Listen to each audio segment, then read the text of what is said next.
Today, let us see about An Ideal Family is written by Katherine Mansfield. Katherine Mansfield is one of the most talented writers of the modern short story writer in English. Katherine Mansfield was born in New Zealand. Her first volume of sketches was in a German pension. Mansfield is regarded as one of the pioneers of the avant-garde movement.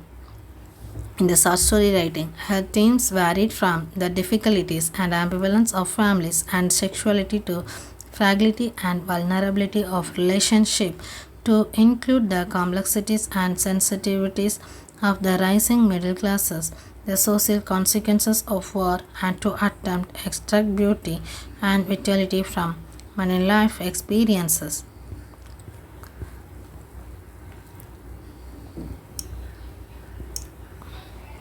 Summary. The story demonstrates the manner in which patriarchal values betray men into accepting gender roles that enslave them to a marginalized position of making money. The story presents the life of Mr. Neve, who realizes too late in life that he is a victim of a gender nature of identity. The public sphere of the workplace and the domestic sphere of the home create specific gender roles for men that define and control their identity. The tragedy of Mr. Neve is that he is a victim of the patriarchal structure of family, which marginalizes him and reduces his contribution to the financial level. He is not recognized as a figure of authority by the women and dependent son in the family.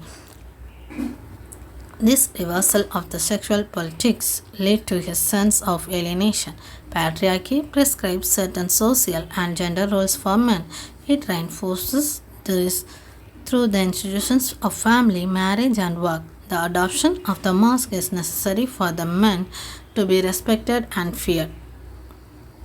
Can be readers the tragedy of Mr. Neve, who adopts a strong and masculine role in the context of family, which ironically leads his marginalization.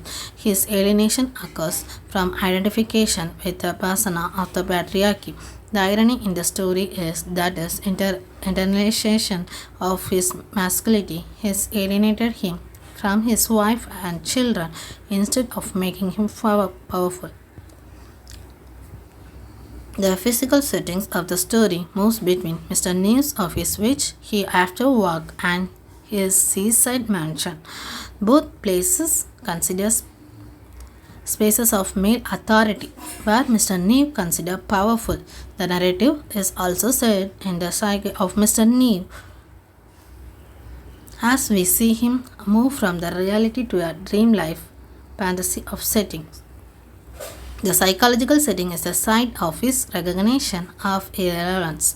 The other important setting for the story is the patriarchal institution of marriage and family. Marriage constructs roles for its functionaries, wife, husband, children, and parents, and conditions individuals to play them out.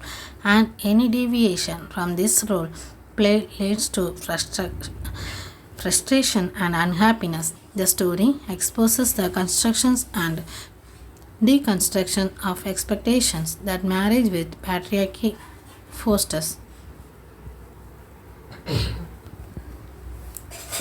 Character Mr. Neve. He is the protagonist of the story who gains knowledge not only of the state of alienation from the self in which he lives, but also of the essential authenticity of the existence in which he helps to support his family. The focus of the narrative is the fragmented self of Mr. Neve, a successful businessman and a figure of authority.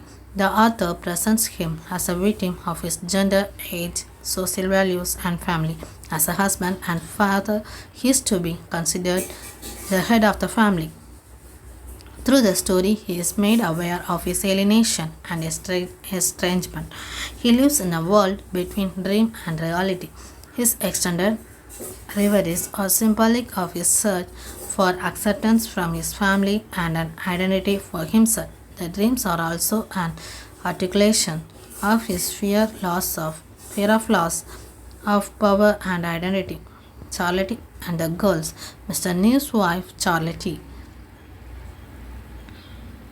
Charlotte represents the internation of feminine roles of wife and mother. She has become habituated to the domestic identity imposed upon her, where her husband and children are her priority. She and her children are economically dependent on Mr. Neve and submit to his authority.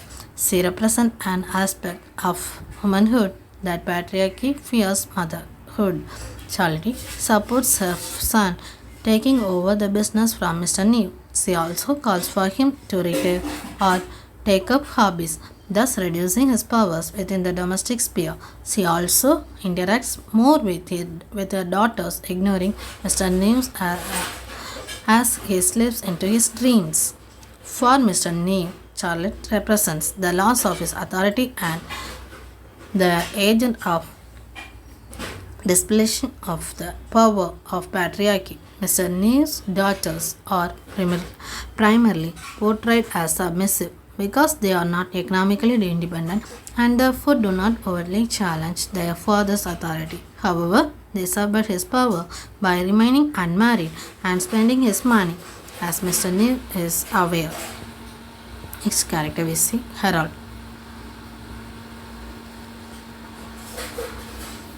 The only other male character in the story, Harold, is marked by his physical absence from the narrative. He is only referred to by the other characters, especially Mr. Neve, who detests his indifference to the business. Harold represents the young patriarch who expresses a sense of entitlement because of his gender identity. Harold was too handsome by far.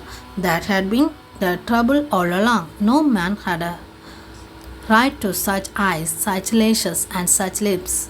It was uncanny. As for his mother, his sisters, and the servants, it was not too much to say they made a young god of him. They worshipped Harold.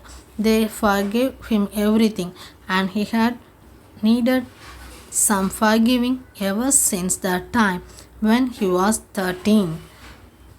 And he had stolen his mother's purse, taken the money, and hidden the purse in the cook's bedroom.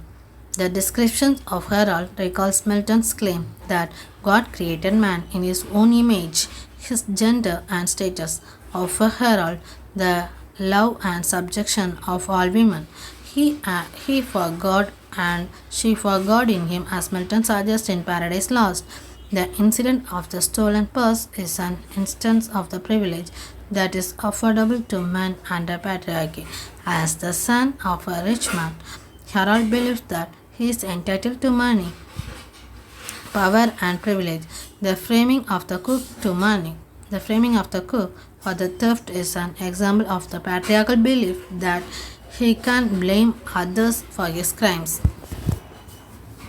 Thank you.